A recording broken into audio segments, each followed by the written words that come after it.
If you like audiobooks or audio shows, check out a free trial of Audible. Just click the link in the description. This is MINDSHOCK True Crime. You are listening to the Steven Avery series. This is episode 14, the RAV4 Part 2. Because there is still more to uncover regarding the mysterious finding of the Toyota RAV4, which may or may not have been Teresa Halbach's, and the RAV4 at the crime lab, which may or may not have been the same RAV4 found on the Avery salvage yard, which may or may not have been Teresa Halbach's RAV4, which was not there in the aerial footage from the helicopter in the flyover on the previous day. So, once again, plenty of weirdness to uncover in this mind-boggling case. I'm your host, Bruce McGuire. And Maxwell Powers. And Johnny Mills. And if you like the podcast, you can donate to our PayPal. Just check the link in the description. Make sure you're subscribed to the channel, hit the bell for notifications, and depending on what kind of device you have, make sure you have your settings to allow those notifications if you're not logged into YouTube or whatnot. Some people do not get notifications. If you like the podcast, you can hit the like button. Feel free to share it across social media platforms like our Facebook page. You can also check us out, Twitter, Reddit, Patreon. And if you become a patron, you do get to request cases, and they will be covered in a timely fashion as we have an ever-expanding list of cases to cover that have been requested. As always, we go over everything in a logical and comprehensive fashion, instead of just assuming and taking things on blind faith, which is how cases remain unsolved and the truth remains hidden. So, what do you guys think about this RAV4? Based on everything we went over with the tampered VIN plate, with the colors not matching, possibly photoshopped images of the RAV4 and Halbach's family and friends saying it was dark green until she goes missing, and then all of a sudden people are saying it might have been blue. But before the fact, everyone's dead set on dark green. Nobody's saying blue. So is that kind of weird how all of a sudden she has to go missing for the color to become ambiguous? That is really weird. I don't know why the colors are all different, like whether it's pictures or people's description before and after. Like, that just doesn't make any sense. Like, if I know my car's red, it's red. It's not pink and purple. Yeah, well, that's strange to me because you were right. Like, when you were looking up colors of the vehicle, like teal can come up as green or blue. Yeah, that's fine. But what doesn't make sense, so there's all these different lights. So all our family and friends, nobody ever saw everybody that saw the car, whether it was nighttime, daytime, whether it was a well-lit area, not well-lit, nobody's saying it ever looked blue until after she goes missing. That just doesn't make sense. Maxwell, does that make sense to you? Like, forget about the photographs, because yeah, it could look different in photographs, but how come nobody's saying it ever looked bluish? Everybody said dark green, not even greenish. See, if they had said greenish, that's a little better. Everyone said dark green. That doesn't make sense. They're probably all colorblind to blue or something. Every single one of them, but then they're not after she goes missing. There's something going on in Manitowoc. They have problems with their eyes there. It's like a wait, but like so in a trauma-induced blind colorblindness. Okay, all right. That's actually the best explanation thus far. The best explanation. Well, yeah, because I think their eyes are really bad there, because the first time he was framed, she thought she saw him, right? Yeah. So it's like something's wrong with their eyes in that county or like that area. Yeah. Or they just see what they're told to see. You know? That's a funny one. That is a funny one. Yeah, they see what they're told to see, which changes accordingly. I mean, it sucks when you have obviously a dead person. Allegedly dead, right? Is there proof that she's really dead? Once again, check out our DNA for Dummies podcast, because the DNA test on Halbach is far from conclusive. Just because she can't be ruled out as the subject of the DNA sample, the degraded sample, with factoring in thresholds, false positives, small data size that was used for extrapolation. I mean, this is pretty far from a confirmed DNA match scientifically. So yeah. All right. We left off talking about the VIN plate, which was tampered, and what Maxwell and I were going over right when we were finishing up is that, and this is what doesn't make sense. So Remiker testified that the VIN plate was moved and that it looked like someone had tampered with it. It was bent and it wasn't in original factory condition. So why would it? So I was talking with Maxwell at the close of the last one. I don't know if you caught this, Johnny, but why would he? Why would he testify to that? Because that makes it look like it was some. That makes it look like it wasn't the RAV4, and there's some kind of conspiracy at play. I speculated that what if he wasn't in on it originally, or something like that? Because why would he say that in court? That seems kind of So weird. you said that he said he did play around with it. This is the transcript from the case file, page 141. He said he was able to verify all but the first two numbers on the VIN. Then he also said the VIN plate was moved.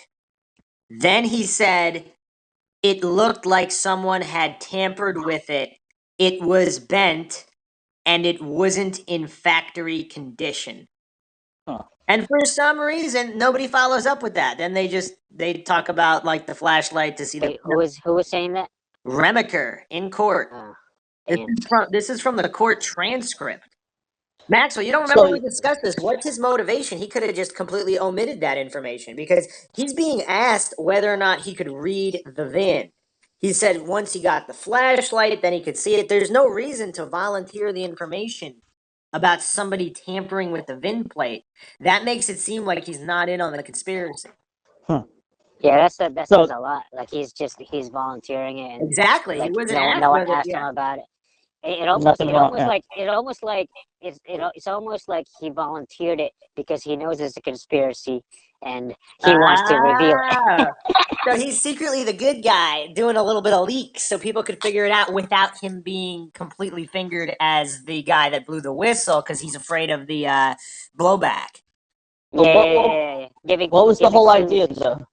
What do you mean? What was the whole idea though? Like it was switched? Is that what we're trying to, or is that what we're assuming here? Like the VIN plate was switched? I'm not assuming anything. I'm saying, isn't it suspect that the VIN plate had been tampered with? Because if it was really her vehicle and the VIN plate matched perfectly, like we could say, okay, there's no further evidence that it was tampered. This is just another piece of evidence in a mounting evidence that it might not have been her vehicle.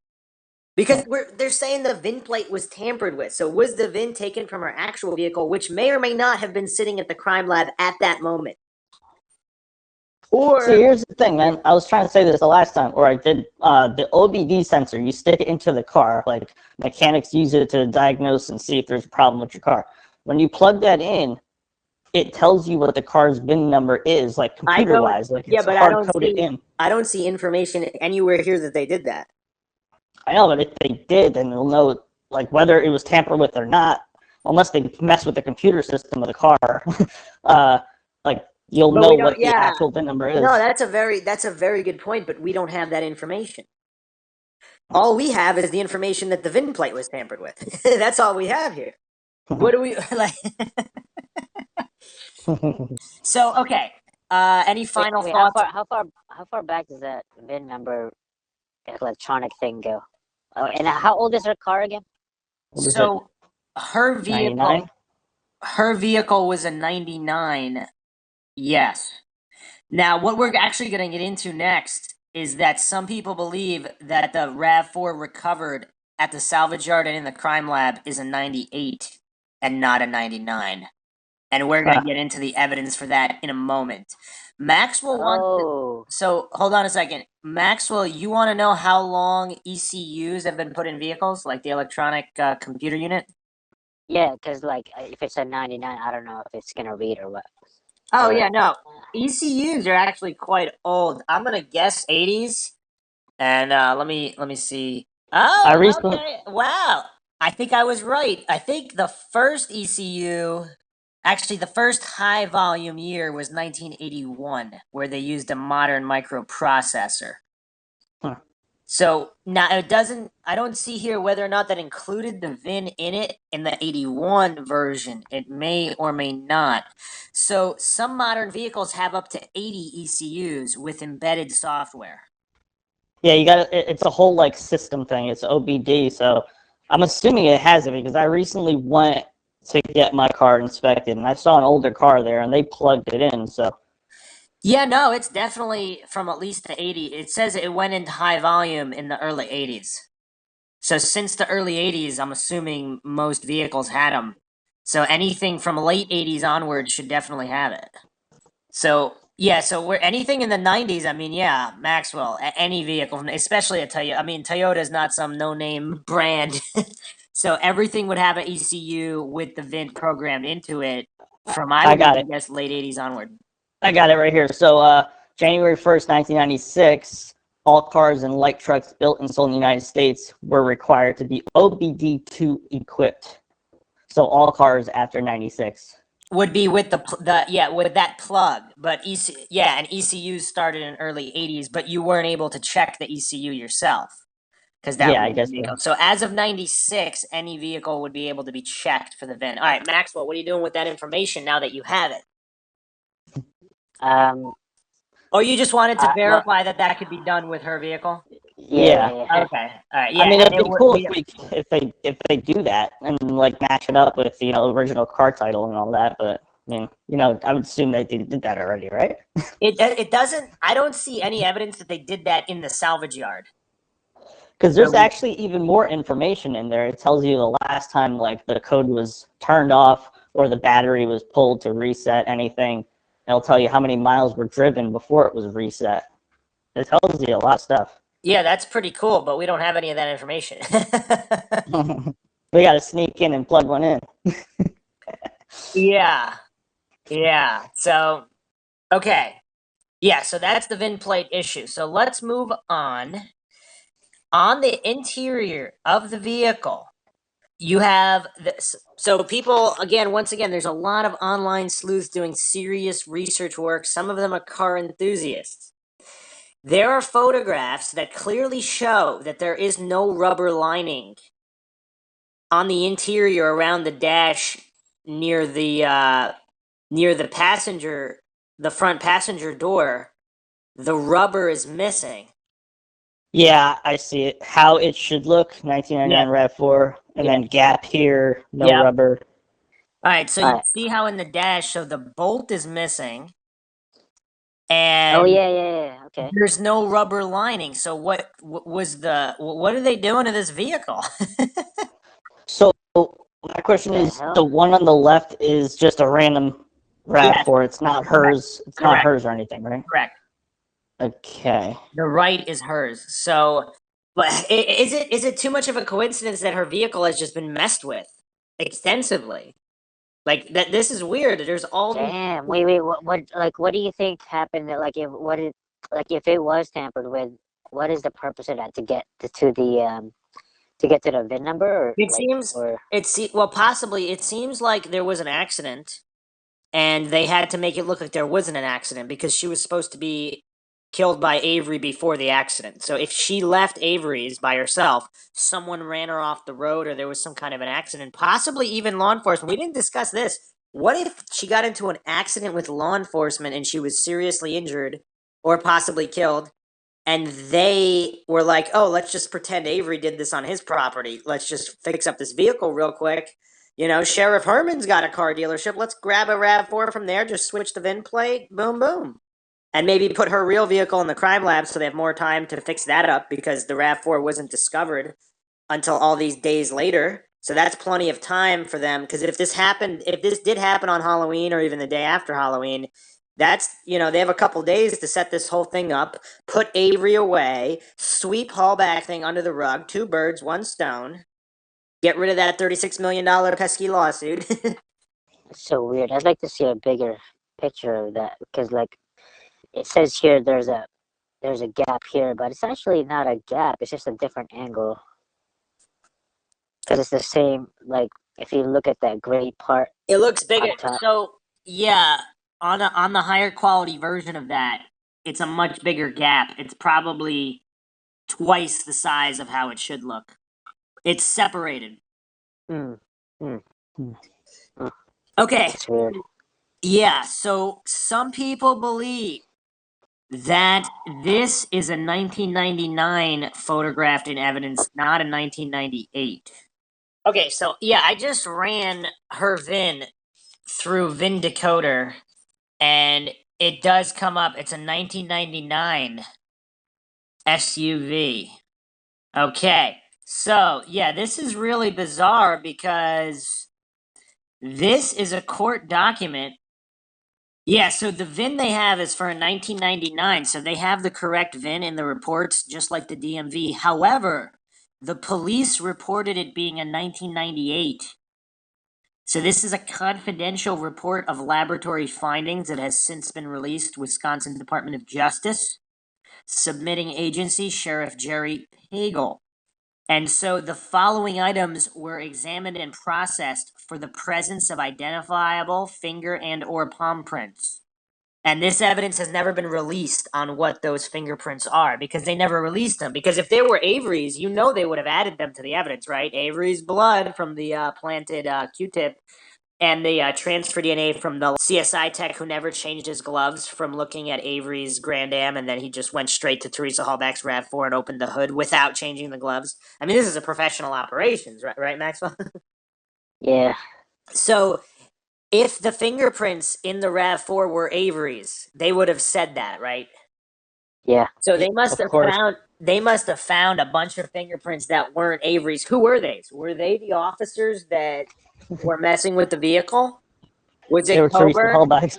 It was Coburn and Lank's fingerprints? Whose fingerprints were these? I mean, they could have been hers. But they would have released that, though. They would have said that. So, okay, so this is what it says. The following items were examined and or processed for the presence of identifiable finger and or palm prints. Item A, 1998 blue four-door Toyota RAV4. See, what's weird is like they'll say it's a 99, but like, but they'll come out in 2000, or you know what I mean? Or it's a 98, but it comes out in 99. No, but that's not what they're talking about. The VIN, yeah, so a 98 would have been available at the end of 97, but the VIN would say what it is. Yeah. So the VIN comes out to a 99, but they're listing a 98. So is this a Freudian slip? And then it's the wrong RAV4. But front item A15, front driver side blinker light. A16, lug wrench. A17, Sunbelt crunchy granola bar wrapper. A18, garage door opener wrapped in duct tape. A19, one bottle of Aquafina water. Item A20, one black plastic CD carrying case. A21, one empty bottle of Aquafina water. She really likes Aquafina. Item A22, one partially full bottle of Aquafina water. Item A24, one vinyl wheel cover from spare tire. A25, 8 latent lifts. AJ, one RAV4 license plate with an 06 sticker. AK, one RAV4 license plate. Latin prints, which are suitable for identification purposes, were observed and developed on items A, A17, A19, A20, and A22. These Latin prints were compared with the inked fingerprints and palm prints on the following standard inked fingerprint and palm print cards bearing the names item AS, Steven Avery, and all of that stuff. Okay. So it listed as a 98. Is that just a typo? Because we're obviously dealing with extremely competent people here, right? Like people who would never contaminate any kind of DNA samples. Yeah. So they, so what? Their fake double was a 98. Is that what we're thinking here? I don't And know. hers- Some people believe that, yes. So, and then of course the color issues because, yeah, they're calling it blue. They're calling it blue in this report, not teal, not blue-green, just flat blue. Flat blue. That's a little weird. That's a little weird. Okay. So here are the differences. So there's not that many differences from the 98 to 99 model, but they removed the two-door hardtop from the American lineup. They included new option like color-keyed mirrors and door handles, an alloy wheel option, and a full-sized wheel spare and soft spare tire cover. 3 new colors, which were Quicksilver, Venetian Red Pearl, that sounds nice, Mystic Teal Mica, and supposedly that was hers. Discontinued colors were Alpine Silver, Prussian Red Pearl, they got some fancy names, Sedona Sunset Metallic, that sounds nice too. Okay, so it did have the full-size spare, so it must have been a 99 and not a 98. But I don't know. Because if they messed with it and they put the full size on, I mean, I don't know. It's weird. What about like on the side? I think usually like by the passenger, not the passenger, the driver door, like right at the bottom, it shows like the manufacturing date. So maybe it has something to do with manufacturing date versus. Are you talking about the plate or the stamp? Because most of the vehicles I see, it's a plate that can be removed. Yeah, it's like a white paper or like plate or something. Yeah, because that could just be swapped out. That's not that's tough. Maybe they're just doing like a release year versus manufacturing year or something screwed up or something. That's why there's 2 different years. There's definitely a lot of issues with that. Okay, someone posted a very interesting write-up specifically about the VIN on TikTok Manitowoc, which is a Reddit focused on a more objective take on the Steven Avery case without falling for appeal to authority fallacies and just taking on blind faith all of these officers with massive conflicts of interest are putting out there. And of course, Ken Kratz. I know some people hang on his every word because he just seems like such a reliable, trustworthy, law-abiding individual. But so this guy supposedly is from Australia. He posted this Know Your RAV, Part 1, Sam William Henry, which is referring to Teresa Halbach's VIN. Okay, greetings from Australia. This post settled years of debate. Know Your RAV will be a series of posts about Sam William Henry, Teresa Halbach's RAV4. These posts aim to be evidence-based and consider and build upon previous posts from various sources and combine new and original analysis. Okay. Summary, this posts an examination of vehicle specifications, available exhibit and photographic evidence. Exhibit 192 confirms the RAV4 in possession of the Wisconsin State Crime Lab is Sam William Henry. Regarding the original factory port vehicle specifications of Sam William Henry, available exhibit and photographic evidence. Spare steel wheel is expected even though it does not match the 4 alloy styled wheels. Spare tire does not match the 4 Uniroyal Tiger Paw tires. Significance unknown. Rear door storage rail is present, but expected bags are not present. Center console box is present, but expected lid is not present. That's exhibit 300. Cargo mat is expected, but not present. The RS3000 keyless remote entry system was not installed, is not expected, and is not present. Wait, what was the last item? The keyless entry remote, but it does look like it's on there. I believe she did have the keyless entry, so that might have been, I don't know. That's a weird one. We'll get into that in a second. Covers for both miscellany boxes are expected, but not present. Tire change tool bag appears to be present in left miscellany box. Jack. It's a lot of missing items. What's going on? Yes. Jack is expected and present. Lug wrench is present, but is a foreign object if the Toyota wheel nut wrench is in the tool bag in the left miscellany box. And then, of course, what we already went over, the dashboard is missing a bolt and rubber seal at the windshield and passenger door junction. So we will also be examining if her vehicle was involved in an accident, the windshield might have been replaced and the VIN plate tampered with as well. So again, whether it was a 90, if it was a 99, obviously it could have been a different 99, or maybe it was a 98 that they dressed up, but then they did have an actual 99 in the crime lab.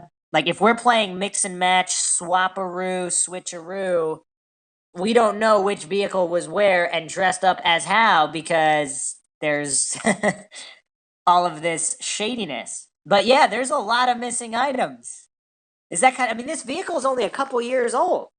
We're talking 2005. The vehicle's a 99. We're not talking like an early 90s or late 80s vehicle where it would be a little bit more expected that a lot of stuff would be missing, right?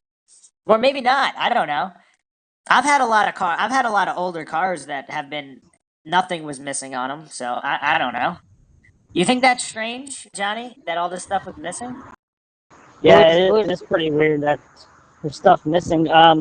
But he's comparing that to photos or like Yes. what the car should be coming with. Yeah, Like, what? photos and also what was actually on the reports, because it was on the reports that some of this stuff was missing. Like this isn't just photos; it's photos and reports.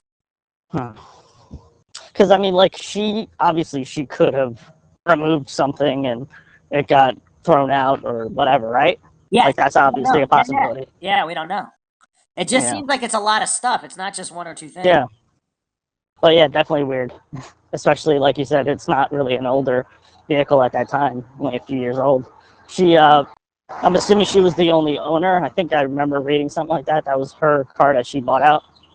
Like if nobody owned it before that. We went over it. Didn't she buy it used? I thought she bought it used. Maxwell, do you remember? No. This is from a blogger that reported it and then took it from reports and analysis of photos. Yeah. That's pretty good analysis. Oh, I just started it. That was the overview. Damn. So what's weird though with the keyless entry, supposedly it did have it. So what's weird? Okay. We're talking September 29th, 2017. Special investigator John Dettering of the Calumet County Sheriff's Department placed a telephone call to Colosso Toyota in Appleton, Wisconsin. And the purpose of the call was to determine whether or not Teresa Halbach's RAV4 came equipped with keyless entry. The body shop manager checked the VIN and said it did come with keyless entry. What does that mean? So that's weird. No, she bought it. I believe she bought it pre-owned. I think she did buy it pre-owned. I think that's what it said. Okay. So Ken Kratz knew that it came with keyless entry because he mentioned it during the trial. However, it's stating here that it didn't come with it's stating that the recovered RAV4 did not have keyless entry. So someone made a boo-boo over here. What's with the keyless entry? What are you saying? You don't need to stick a key into the car door to open it? Right, correct. Yeah. It's works. Just a button?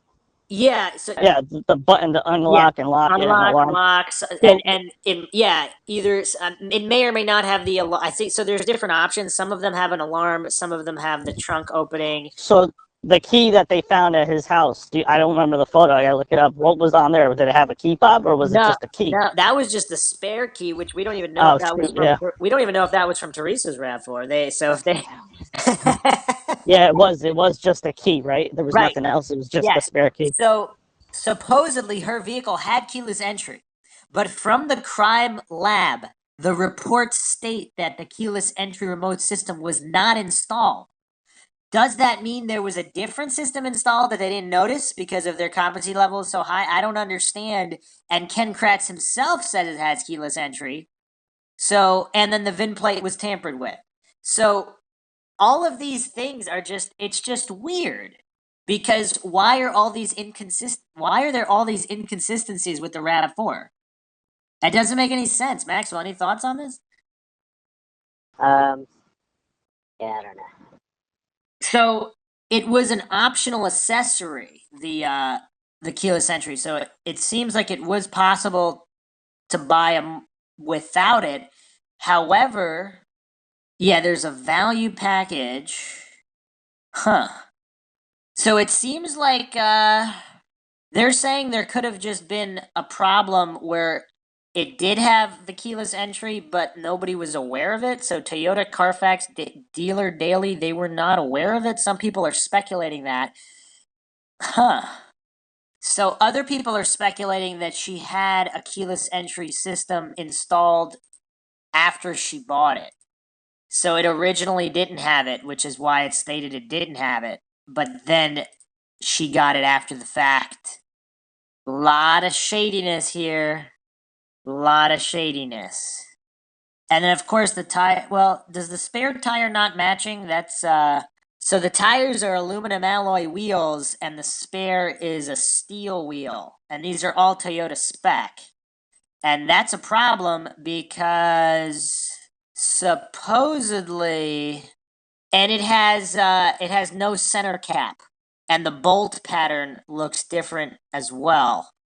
So the part number for the bolt pattern is supposed to be 69369 or 69371, and it's 69370. This is what this write-up is saying regarding the wheels. So that's inconsistent. What does that mean? We don't know. And then, of course, we have all those missing we have all the other missing pieces. So the RS3000 requires installation of main control unit, ECU, glass breakage sensor control, and status monitor.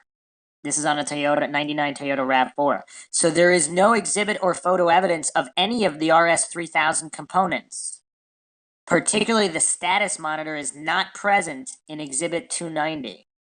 Do we know what we're looking for when we're talking about the RS3000? Yes. Like what it looks like, or? Yes. So apparently you'd be able to see it in there's a status monitor to the left of the steering column. So do you know how sometimes depending on what features you have installed, there's extra buttons with lights, like either for some cars that come with a security system and some that don't? Like you'd have extra buttons and those are just not there on cars that don't have that package installed. Gotcha. Yeah, so to the bottom left of the wheel. So it looks like, yeah, it's not there. And then there's also supposedly you'd be able to see that. And the range is 50 feet for this particular RS3000 keyless entry remote entry system. But Kratz said she did have keyless entry at the trial. So, yeah.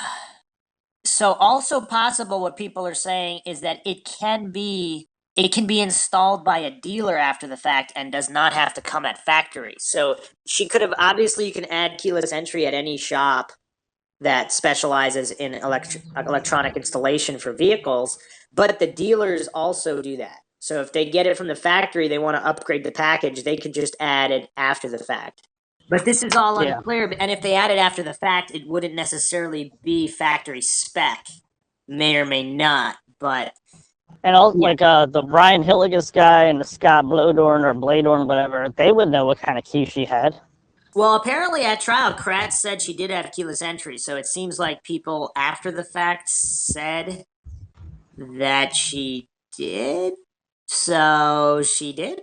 All right, let's move on to Know Your Rav Part 2. So here the series continues.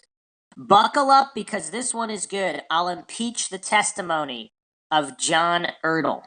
So Ertl is the crime lab tech mechanic. And we covered him briefly, but let's get into it more. So this guy's alleging that he's completely lying. Can't wait to hear this. So, summary, Mr. Ertl perjured himself and his testimony can be impeached. A 1999 Toyota RAV4 does not have a front drive shaft that can be unbolted. The steering wheel and turned front wheels were locked. Sam William Henry came to rest in the garage at the Wisconsin State Crime Lab, not in the way described by Mr. Ertl. Unfortunately, the defense did not produce an expert witness to refute Mr. Ertl's testimony. This reminds me of my cousin Vinny. Remember all the details about the make, model of a vehicle and specs? Have you guys seen that movie? Yeah, I love that scene. Maxwell, did you see My Cousin Vinny? Yeah, that's the best scene. Yeah, it was pretty funny.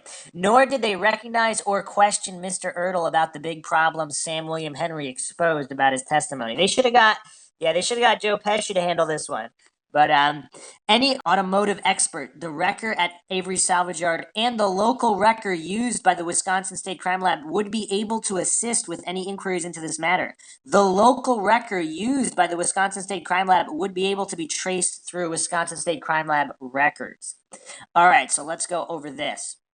Yeah, and then also like wheeling it around. Like, how did they move it? You know what I mean? Like, Yeah, because get it from point A to point B. they didn't have the key till after. Yeah, okay. So briefly on November 5th, 2005, after the RAV4 had been located by led by God Pam Sturm, Mr. Ertl, a forensic scientist of the Wisconsin State Crime Lab, responded to the Avery Salvage Yard.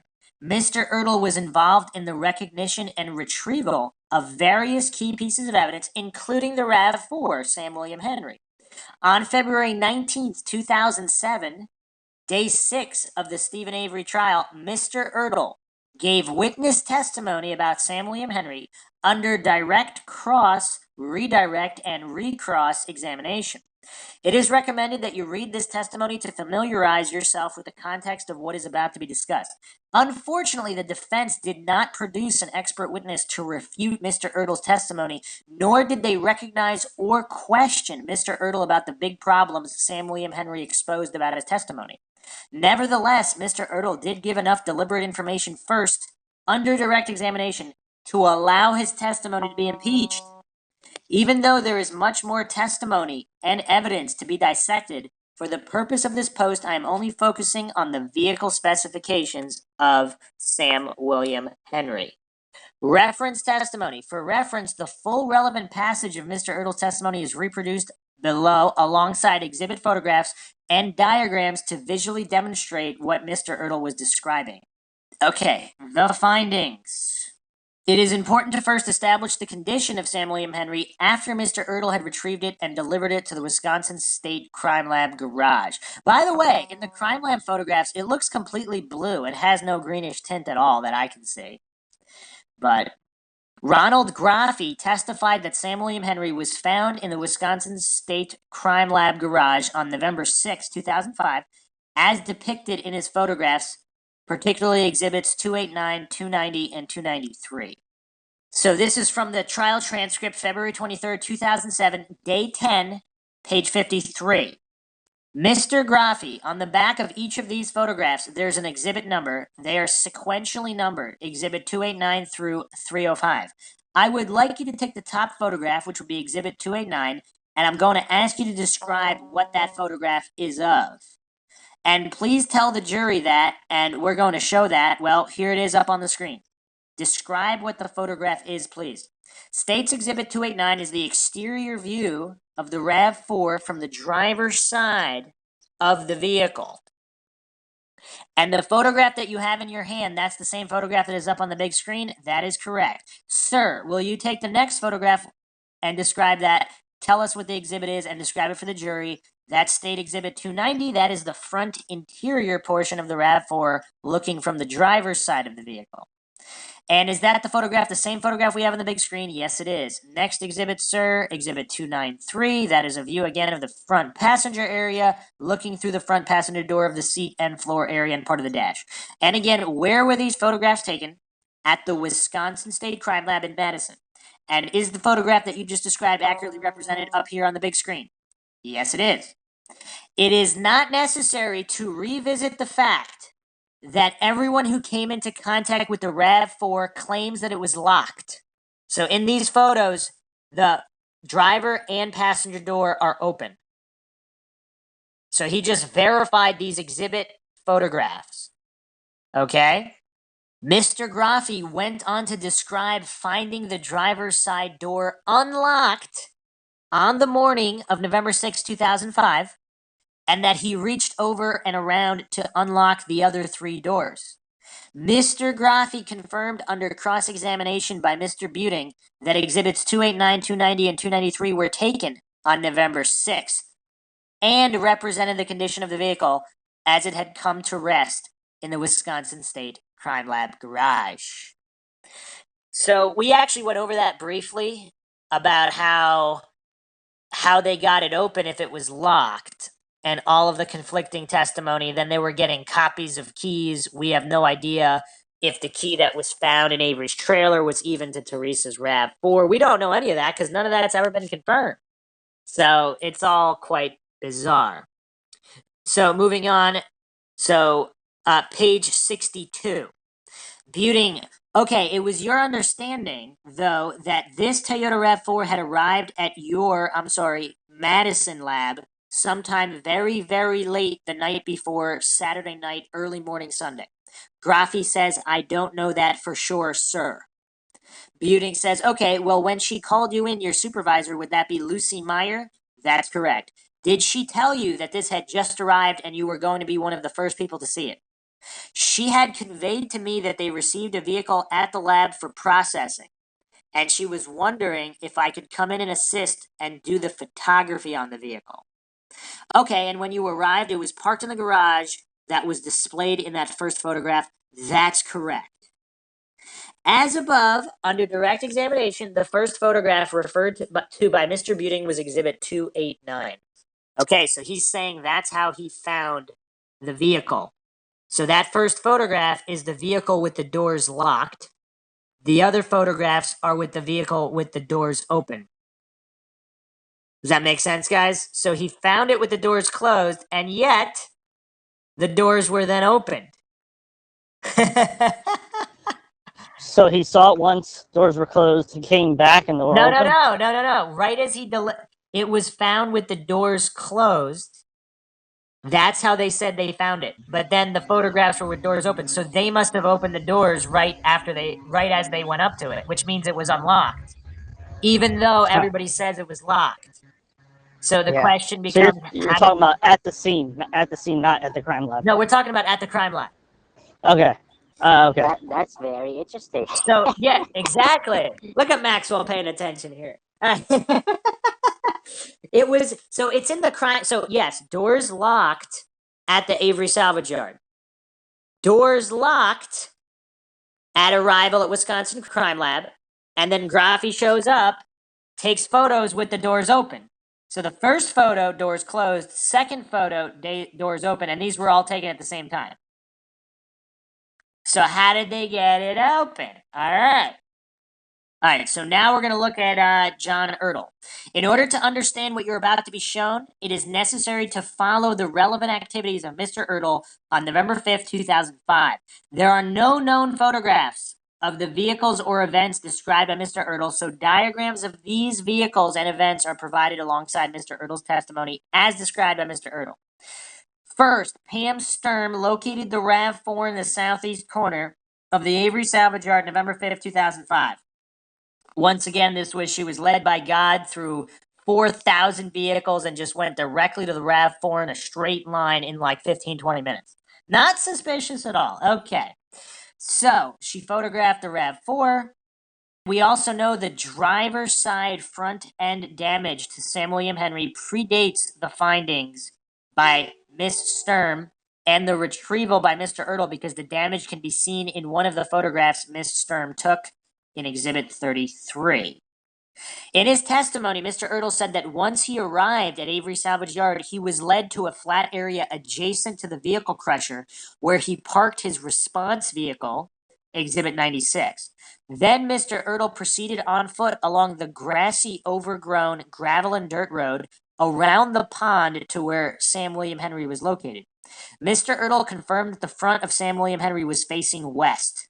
Mr. Ertl then surveyed the scene. Okay, one other point. I forgot about the pond. Yeah, there's a pond right there. Why, that's kind of weird. If you're Steven Avery and you want to get rid of the RAV4, you could use the car crusher, but you could also probably just run it into the pond, right? I mean, I guess they would drain it at some point, maybe? I don't know. That'd be better than just covering it with a few branches, right? Like if you ran it into the pond, at least it wouldn't be seen right away. I don't know. Okay. So this is from the Avery trial transcript, February 19th, 2007, day 6, page 14. Ertl says, okay, these cars parked along here were kind of older looking. The paint was faded. They looked like they belonged there in the salvage yard. The RAV4 looked a little different. It was shiny. It had an old Rambler hood leaned up against the back panel. It had a piece of plywood up against the front end on the side. It had several tree branches up against the back. Had a cardboard box sitting on the hood. Huh, it's kind of weird. And had quite a large 12 to 15 foot tree that looked like it had been ripped out of the ground, still had roots attached, and was leaning up against the hood. And we've gone over these pictures. Like, it's so obvious. Like, it's the most obvious thing. Like, they put a couple of branches and a couple of pieces of wood. That makes it look even more conspicuous. Like, that makes it look even more shady than if it was just left alone. Yeah. The other vehicles there had been parked there, and there were saplings growing up around them, but this one had detached tree limbs and things around it. Mr. Ertl testified he did not access the interior of Sam William Henry. So we go to February 19th, 2007, day 6, page 17. We couldn't get into the vehicle. All the doors were locked. So the extent of my examination of the inside was shining a flashlight through the windows and just looking inside. All right, and how much time did you say you spent looking inside the vehicle with a flashlight? Oh, there were several of us around the vehicle at the time looking inside. Once all the materials had been removed from around it, that was pretty much the first time anyone could get, close enough to peer inside. All right, let me ask you then, what were you looking for or attempting to see when you examined inside the vehicle? Well, it was a missing persons case, so the first thing I wanted to know was the missing person inside the missing person's car. And I didn't see any evidence of that. All right, now before we go any further, I would like to direct your attention to the screen again showing you Exhibit 130 and ask, does that scene strike any memories with you? And this is a photograph of John Ertl around the RAV4 with others. Yes, that's me standing there, right there. That's the RAV4, and it's a bit of a fence post. That's the Rambler hood. That's a piece of plywood. That is part of a tree that was up against the front end, and those are bits of the branches that were against the back end. And who is that in the red coat? That's Special Agent Tom Fassbender. I'm sure Maxwell knows all of these individuals. Although Mr. Ertl acknowledged that this was a missing persons case and that he wanted to know if the missing person was inside the missing person's car, Mr. Ertl explained that no effort was made to examine the vehicle of the missing person at the scene and perhaps learn of the missing person's whereabouts because of threatening weather and his desire to protect the integrity of the evidence. So hold on a second. He's saying, oh, wait, it's going to rain. Let's not search for Teresa around here. Let's just make sure this vehicle doesn't get damaged. That's completely bizarre. We've talked about that a few times. Nobody cares about where she is. They only care about the vehicle. It's kind of weird. Yeah. That's a good point. Yeah, it's kind of weird. Steven Avery trial transcript, February 19th, 2007, day 6, page 22. All right, what efforts did you make to protect the integrity of the evidence? At that point, I suggested that we get it back to the laboratory and we use a covered trailer to put the vehicle in. The trip to Madison in a rainstorm, traveling at highway speeds, would pretty much scour anything off the outside of the car. We wanted to put it inside of a trailer, so I asked for that to be brought to the scene. And did that in fact occur? Yes, it did. Approximately how long did you wait before making the request for that type of equipment and its arrival on the scene? I believe I made the request pretty early on. I'm not exactly sure how long it took to get that to the scene. There was a wrecker truck that was called, and that was a separate company, I believe, that had the trailer. In the meantime, I got involved with other areas at the salvage yard. Mr. Ertl described moving to other areas of the salvage yard to look at other potential evidence, such as burn barrels, golf carts, and eventually the car crusher back at the flat area near where the Sam William Henry was found. By about the same time, Mr. Ertl was informed a wrecker had arrived. Page 29. All right, returning again to the RAV4, the SUV, when the wrecker arrived, what did you do? The person with the covered trailer he had attached to a pickup truck, he helped direct the wrecker truck. It was a really large one. Looked like you could probably pull a semi. He backed it down along that road between the row of cars and pond. I waited for them down at the RAV4. The wrecker operator then examined the vehicle, trying to determine how he was going to best get it out of there, because there was no way they were going to get the pickup with the trailer in there and along that narrow road with the pond. So the plan was to pull the RAV4 out into the flat area near the crusher and put it into the trailer there, where they had room to maneuver. So the wrecker operator determined that the RAV4 wasn't just going to roll, it was either in gear or it had its parking brake on. For whatever reason, it wouldn't roll on its own wheels. Maxwell, you following? Car wouldn't roll on its own wheels, so they couldn't put it in a trailer. Yeah. So he wanted to try to put the vehicle in neutral, and it was locked. He couldn't get in. So he crawled underneath and tried to reach the linkage for the transmission. Wait, so who took the photographs of this? Was it the same person that's blocked out that said that? No, Graffi took the photographs at the crime lab. We're talking about when the vehicle was found on location at Avery Salvage Yard right now. We don't know. But you said one of the photographs it was open, right, or something? At the crime lab. Oh, really? Okay, got it. It So it was wouldn't only roll, open though, at the right? crime lab, but it wasn't open at the place. Well, it was the first photograph at the crime lab, it was locked. Then the other photographs, which were taken at the same time that morning, they were open. Okay? Following? Yeah, okay. There are no photographs showing it open in Avery Salvage Yard. Got it. But no except for the branches, there were No. other photographs. There are no photos showing the doors open. Yeah, There's plenty of photographs of the okay. RAV4 at the Avery Salvage Yard with the doors closed. Yeah. That's with the branches and shit like that. And without the branches after they moved them. And under the tarp. Remember all those photos? Oh, yeah. There's a whole bunch of photos. There's just none that show it with the doors open. Johnny, what were you saying? No, I was just saying that, yeah, the car wouldn't roll because you can't put it into gear if you don't have the key. You can't put it into neutral, correct? Yes. So, yeah. So that's what we're doing. So that's what we're going over right now. Yes. So he wanted to try to put the vehicle in neutral and it was locked. He couldn't get in. So he crawled underneath and tried to reach the linkage for the transmission. He couldn't reach that. Then he tried to access that from under the hood, but the hood release and everything was also inside. Couldn't pop the hood. So what he ended up doing was crawling underneath and unbolting one of the drive shafts. It was a four-wheel drive vehicle. He unbolted the drive shaft to the front end. Then he used his lifter from the wrecker to pick up the back wheels. And then rolled it on the front wheels. And he pulled it out from around the pond into that flattened area where the trailer was waiting. And then he rolled it up into the trailer and we strapped it down into the trailer. Who was involved in this project? I was there, the wrecker operator, and the person that brought the trailer.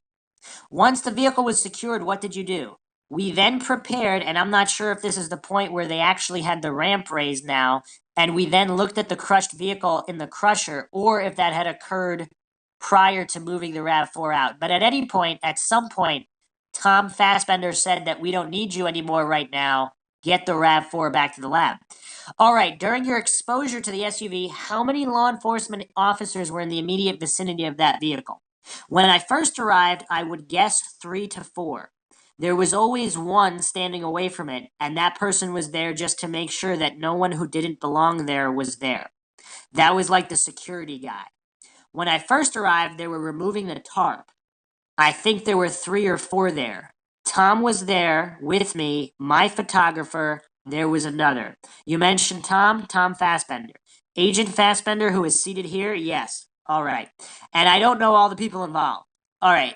And how about after your tour of the general area, you came back to the area where the SUV was? Were there officers then present as well? The one on guard was still there. Same person? That I don't know. That's kind of weird. How would you not recognize the guy if you're walking right up to him? And you wouldn't know if that's the same guy from whatever, hour ago? Does that seem weird? Yeah, that's kind of weird. We got shapeshifters over there. Okay, approximately what time did you leave the scene that Saturday night? I believe it was about 8:45. Oh, so it's a couple hours. Okay. What time did you arrive at Madison? It was about 1:15 a.m. What time did you finish securing the RAV4? It was about 2 a.m. All right, and where was the vehicle secured? In the garage at the crime laboratory in Madison. Did you need the assistance of any other professional help to secure the vehicle? Yes. Tell us about that. When we arrived in Madison, I called the local wrecker company to come and do the opposite of what the wrecker had done at the scene in Manitowoc, to lift up the back end, pull the vehicle out of the trailer, and then put it in the garage because the back wheels were still locked. As you know, Mr. Graffi testified that his photographs on November 6, 2005 correctly depict the RAV4 as he found it, secured in the Wisconsin State Crime Lab garage.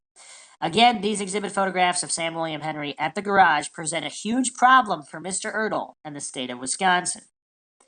Sam William Henry is facing the wrong way. So the nose is to the garage door in the crime lab photographs. Huh. That's interesting. Because remember, it was backed up the wrecker. So into the trailer, it was lifted by the back. So the nose would be facing the garage door. So when they put it in, the rear of the car should be to the garage door, not the nose. And in the crime lab photographs, the nose of the vehicle, the front of the vehicle, is facing the garage door. That's weird. So how would they spin it around? I don't know. It says so here in this post, it is just not physically possible for a wrecker truck to lift the locked back wheels of Sam William Henry and deliver it rear first into the Wisconsin State Crime Lab garage. If attempted, the wrecker truck would either collide with the back wall of the garage or become entrapped. For the purpose of this post, there are two major problems with Mr. Ertl's testimony. One problem: a 1999 Toyota RAV4 does not have a front drive shaft. Number two, the RAV4 came to rest in the garage at the Wisconsin State Crime Lab, not in the way described by Mr. Ertl. Transport on a covered trailer. First, it must be true that Sam William Henry was transported under a cover of some description, since the exhibit photographs of the vehicle at the garage showed the presence of leaf litter and debris that otherwise would have been blown away had the vehicle been exposed to the environment while being moved. And then, of course, we do have a photograph of the RAV4 in the covered trailer. So, yeah, that's all known. Transmission, shift, select, and handbrake. Exhibits 290 and 293 demonstrate that the automatic transmission shift select is in the forwardmost position and that the handbrake is off. The handbrake is a cable which locks the rear wheels. For the purpose of this post, since Mr. Graffi's testimony dictates that the handbrake was never on, since apparently no one accessed the interior of Sam William Henry because they claimed it was locked, then no further discussion about the handbrake will follow. However, with regards to the likelihood of a changed battery, and we'll actually go over that in a moment right after this, it is noted that Sam William Henry vehicle spec indicate that it has daytime running lights. According to the official 1999 Toyota RAV4 owner's manual and the daytime running light system, the headlights turn on when the handbrake is off with the engine started. Even with the light switch in the off position, they will not go off until the ignition switch is turned off. Turning to the transmission, according to the official owner's manual, the forwardmost position is park. Without the engine running, an automatic transmission is effectively in neutral in any gear except park. In an automatic transmission, there is a ring with teeth on the output shaft of the transmission. When the transmission is shifted into park, a lever called the parking pawl is lowered against the ring.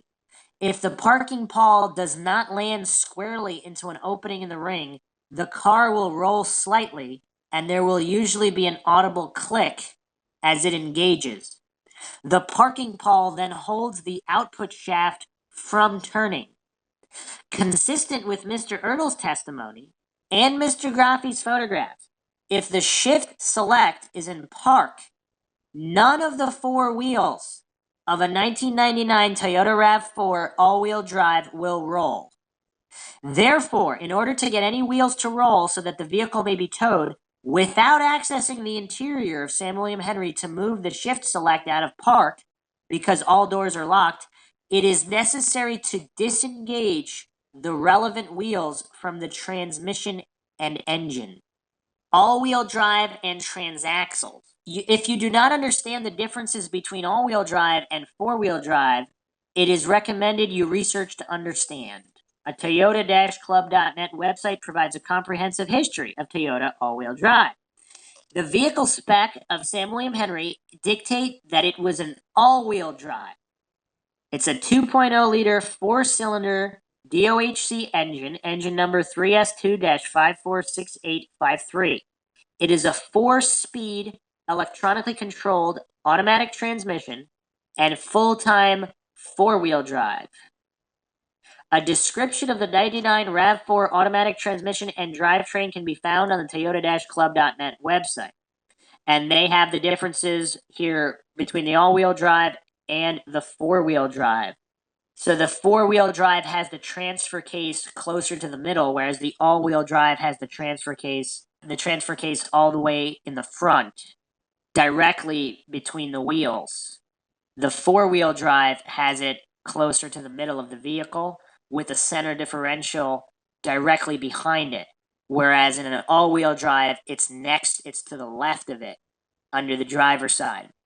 To safely tow any vehicle, it is necessary to disengage the relevant wheels from the transmission engine, otherwise they are locked, and attempting a tow will result in skull dragging and damage to the transmission and engine.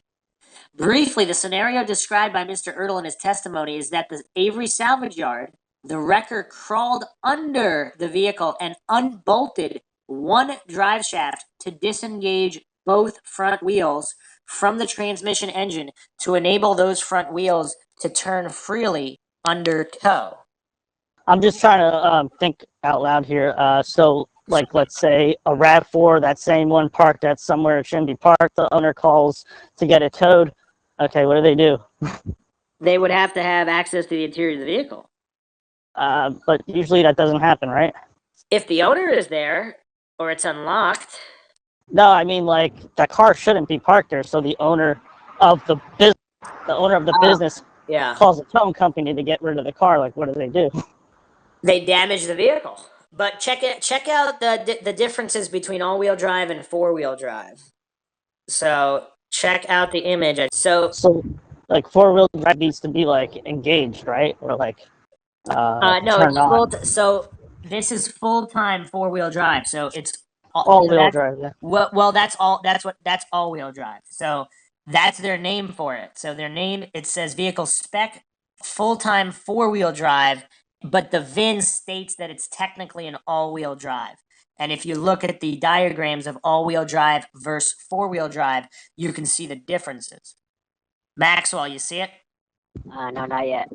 All right, so four-wheel drive has an extra piece or whatever. Like, all-wheel drive is just kind of like one piece, drives all wheels at the same time. And the all-wheel drive, all of the pieces are in the front, whereas the four-wheel drive, it's a completely different layout. It's a completely different layout.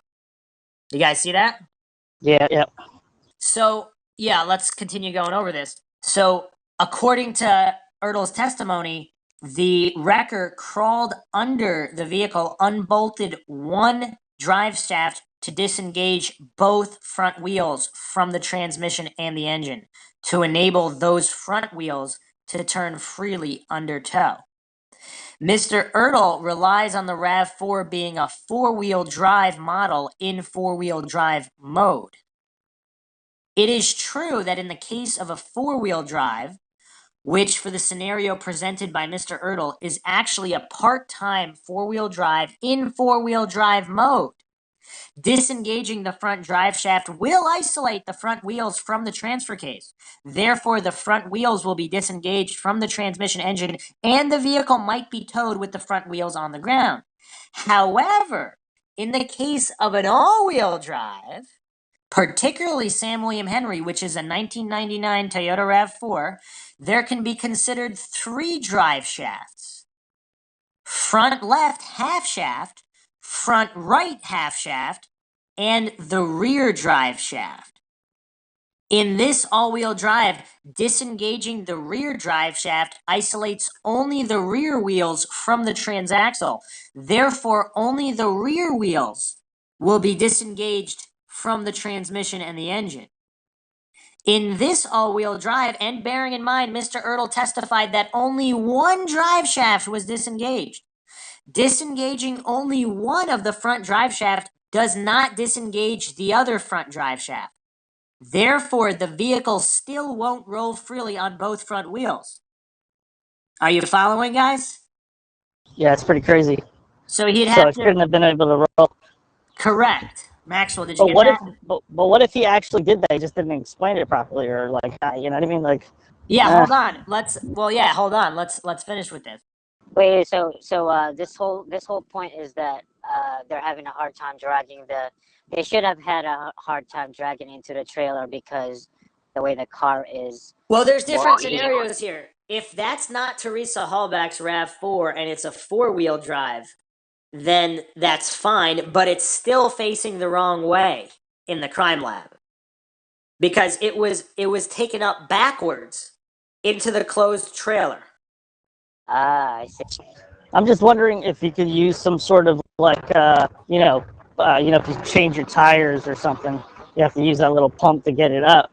Somehow, like spinning it around using something like that, or you know, Yeah. I mean, we don't know, but anyway. So the other point is, if it wasn't her vehicle and it's a four-wheel drive, then that part works. But hold on. All right. So let's keep going. For argument's sake, and if Mr. Ertl's testimony is to be believed, if the wrecker operator unbolted one or both front half shafts, the following must be considered. Disengaging a front half shaft from the transaxle engine is not achieved by just unbolting it. A video demonstrating the 1999 Toyota RAV4 drivetrains can be found here. There's a link. There are no accessible bolts to be unbolted to immediately disengage a front half shaft and consequently a wheel from the transaxle engine. A video demonstrating how to disengage a front half shaft from the transaxle engine on a 98 RAV4 can be found here. To disengage a front wheel from the transaxle engine, the whole half shaft must be removed. Removing a front half shaft requires a lot more work than just crawling underneath and unbolting one of the drive shafts. As pointed out here, removal of the front CV axles is not done from underneath, and it's not a simple unbolting job. To remove each CV axle, the car must be raised, the front wheels removed, the rotor, caliper, and axle nut must all be removed, the lower ball joints need to be unbolted, then a ball joint separator used to free the ballpoint from the hub carrier. The hub then has to be unbolted from the hub carrier, and then with some tugging, the axle can be pulled out. The process needs to be done on each side of the car. And if the car is to be rolled, the front hubs and ballpoints refitted and then the wheels reinstalled. If all goes well, the job can be done in 2 to 3 hours. If things are rusty, it can take up to 4 hours on each side. that sounds like a car I need to get because I could park it anywhere. They wouldn't be able to tow it. No, but check this out, though. Well, they'd probably just tow it because they have that disclaimer that they're not responsible for damage. So they'd probably just wreck the vehicle. Because if you tow it with the wheels locked, it's going to grind and break everything, but they don't care. Is that why it's called a wrecker? Well, I'm guessing it's called a wrecker because they usually tow wrecks. But yes, in your situation, they can make it a wreck by towing it. But yeah, no. So do you get the point now? So even if he couldn't have just done it real quick. We're talking it could take up to 4 hours per side. And you need a lot of tools. You don't just climb under and just unbolt real quick. Boom, boom. So it just can't be done. So there's more here too. Notwithstanding the above, a 1999 Toyota RAV4 doesn't have enough clearance to allow someone to crawl underneath and remove a front half shaft. A four-door 1999 Toyota RAV4's ground clearance is only 7.5 inches. thereby making it impossible to crawl under and work. There simply was not enough time to disengage both front half shafts from the transaxle engine. According to crime scene logs, the wrecker who crawled underneath and unbolted one drive shaft to disengage both front wheels arrived at Avery Salvage Yard at 1908 hours. At 1908 hours. Yeah, so that's like late. It's dark, and you know what I mean. It's dark by like 5 o'clock at that time in October. What's that? 7? November. Yeah, that's after 7 7:08, p.m. yeah. And departed at 2026 hours. So, yeah, he was only there for Well, he got there at 7:08. yeah. So like an hour, like an hour and 20 or whatever. Yeah, so he was there an hour, yeah, a little over an hour. So, notwithstanding the clearance and technical consideration or miscellaneous time lost not working on the vehicle, because obviously he didn't just show up and jump under the vehicle. The wrecker only had at most 78 minutes to disengage both front wheels, as would be required by the scenario described by Mr. Ertl. And the vehicle would have to be lifted to do that. So, how much? Yeah. So, this looks like an impossible scenario, regardless of whether it was, of which type of, regardless of whether it was four-wheel drive or all-wheel drive. That's why they thought ahead and did it beforehand. Or maybe that's how it got there. Like, how else would the car have gotten there? Maybe it was like towed. No, it might have been driven, because remember in our previous episode we went over the neighbor saying that car activity. I mean, who knows? But yeah, you're right. If it was towed, yeah, he didn't see towed though. He saw cars driving at a relatively high speed. All right, so let's look at the locks. So Maxwell, any thoughts on that? So basically, it couldn't have been towed the way it was described. Yeah. Yeah. So yeah, he's arguing that it couldn't have been towed in or something. Yes. So yeah, that's pretty bizarre. All right, let's go on to locked steering. There is evidence the steering was locked. Exhibit 33 shows that both the steering wheel and a turned front wheel of Sam William Henry at the Avery salvage yard shows the turned front wheels. Exhibit 001, 5, 31, 130, 132, and 134 also show that the front wheels are slightly turned to the right. So are you telling me if they reenacted this whole thing, it would prove that, like, if they got another RAV4 and did everything that they said that they did, and then proved something like the car got broken or some shit like that, like it would prove that it's not the same vehicle? Is that what the point is? Possibly, or the vehicle was opened and they did have a key the whole time, because that would solve that problem. Oh, okay, so they're trying to prove that the lie with the locked doors and stuff. Well, when you stack so many lies on top of each other, it's kind of hard to dissect, right? Because we don't really know what's going on. Because yeah, they could have had a vehicle, or it's not Teresa's vehicle. I mean, we really don't know. Or it is Teresa's vehicle at the crime lab, but not at the South. We just, there's so much we don't know. Gotcha. And then, of course, at the crime lab, the photos at the crime lab, the wheels are not turned. They're perfectly straight. In the salvage yard, they're turned slightly to the right. Yo, wasn't there something about like a key being made? I think Yeah, we went over that. Yeah, we did go over that. And the timeline was kind of bizarre. So that pointed to the key they found might have not been Halbach's key, and they had a key earlier than that key found. Yeah, there's a lot of strangeness with that. If you haven't checked out our other episodes in the Steven Avery series, check those out. I think we went over that on Critical Conflict, one of our most popular episodes. lot of bizarre storytelling done by Manitowoc and that, which we couldn't help but find ridiculous and amusing. Okay, so comparing the condition of Sam William Henry at both the salvage yard and the Wisconsin Crime Lab garage, the steering wheel appears to be in the same position, turned right approximately 135 degrees with corresponding turned front wheels. I don't really see that. It looks a little straighter at the crime lab for me. Well, I can barely tell that it's slightly to the right at the salvage yard, it looks turned to the right a lot more, but not a lot more, but it looks more pronounced of a turn. This suggests that the steering wheel and both turn front wheels remained locked from when Sam William Henry was found at the Avery salvage yard to when it was delivered to the Wisconsin State Crime Lab. Unless they reenacted the wheel for whatever reason, and they got it slightly wrong. Unlocking the steering requires access to the interior of Sam William Henry and inserting a key into the ignition.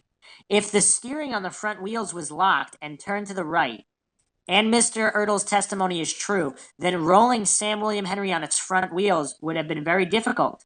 Because if the wrecker were reversing and Sam William Henry was leading the way with his front wheels, it would constantly be trying to turn to the right.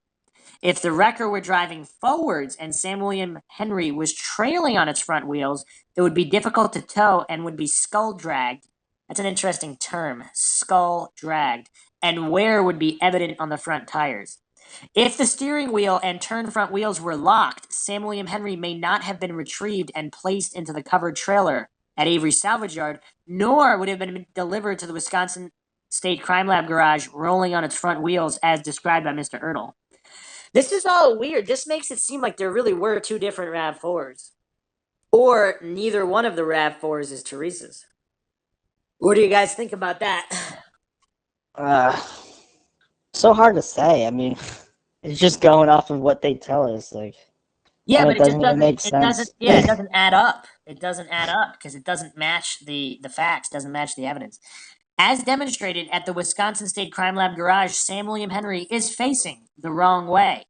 The following is considered. There is no physical way a lifting type wrecker truck can approach a covered trailer and lift up the rear of Sam William Henry unless the rear end of Sam William Henry is presented at the back of the covered trailer. There is no physical way Sam William Henry, with its back end lifted up and only its front wheels on the ground, can be inserted into the Wisconsin State Crime Lab by a lifting type wrecker truck rear first. There is no physical way Sam William Henry, with its back end lifted up and only its front wheels on the ground, can be pulled into the crime lab by a lifting type wrecker truck rear first, because either the wrecker truck collides with the back wall of the garage or the tow truck becomes entrapped. Those are good points because it's lifted into a covered trailer. Yeah, none of this makes any sense, really. Conclusion: it is possible and necessary to concede, with regards to the unlikely scenario of unbolting of one front drive shaft to disengage both front wheels, that Mr. Ertl may have been mistaken or misled as to how Sam William Henry was retrieved from the Avery salvage yard by the wrecker, like you pointed out, Johnny. However, he doesn't have the time to do it both, so I don't know. Although this is unlikely given Mr. Ertl's eyewitness testimony, as what occurred limited to himself, the wrecker operator, and the person that brought the trailer. So it looks like he's watching this go down, too. So, however, with regards to the delivery of Sam William Henry into the Wisconsin State Crime Lab garage, Mr. Ertl did not describe any intermediate steps being performed by the local wrecker between lifting Sam William Henry off the trailer and inserting it into the Wisconsin State Crime Lab garage. So, as an eyewitness to what occurred, Mr. Ertl is stuck with, quote, "When we arrived in Madison, I called the local wrecker company to come and do the opposite of what the wrecker had done at the scene in Manitowoc, to lift up the back end, pull the vehicle out of the trailer, and then put it in the garage because the back wheels were still locked. Unfortunately, the defense did not produce an expert witness to refute Mr. Ertl's testimony, nor did they recognize or question Mr. Ertl about the big problems Sam William Henry exposed about his testimony. Accordingly, the findings in this post support a claim of ineffective assistance of counsel. Any automotive expert, the wrecker at the salvage yard and the local wrecker at the crime lab, would be able to assist with any inquiries into this matter. The local wrecker would be able to be traced through the crime lab records, since they would have been paid for their services no less than at approximately 1:15 a.m. Mr. Ertl's testimony about a non-existent front drive shaft that can't be unbolted and a wrong-facing RAV4 contributed to the conviction of Steven Avery. For the purposes of this post, Mr. Ertl perjured himself and his testimony is impeached. And that is how Ertl gave Avery the shaft. You like that pun or no? That was pretty good. Avery got shafted. Got his skull drag. Yeah, it's messed up. That's called drag. It's like a gruesome, how should I say, metaphor or whatever. It's rough because I mean you get the picture though. The wheel's not turning, so it's just being skull drag. Yeah, it's rough. That's rough. So the other thing that's weird, so random people on Reddit are smarter than Steven Avery's lawyers. Because it seems like any mechanic would have teared this testimony apart. I was just thinking we should call like a record company and just like ask them what they think about this. That's a good idea. Let's do it. Now Well, we should have a mechanic. We need to have people from the outside is like they have an advantage as far as like examining, like they're not so involved, so like they can examine more external stuff, like, you know. Here's the main point here, though. The prosecution, Ken Kratz, and all of these highly moral individuals with incredible integrity that would never lie or contaminate any samples. They had to have the narrative that the RAV4 was locked. Otherwise, people would just say, oh, they just got in there and planted the evidence at the salvage yard, even though nobody saw blood at the salvage yard. So they're still at that point. I see. So they really had to stick with the narrative, this storytelling that the RAV4 was locked. Because if the RAV4 was unlocked, then we have no problems with transporting it. All these problems go away if it's unlocked and they have the key. That's true. That's a good point. Yeah, and they really wanted to get everyone to believe that it was locked. So even with the photograph showing the door open at the lab, I don't know. So that doesn't even prove it right there. That doesn't even prove it for people that it was unlocked, or what? Well, if it was unlocked, they did unlock it at the crime lab, so they did have this whole story. Obviously, the timeline is suspect, but they really wanted to make sure everybody knew it was locked at the salvage yard because that's where it would be easy to plant. Although most corruption and planted evidence occurs in the lab, so obviously that doesn't mean they couldn't plant it in the lab.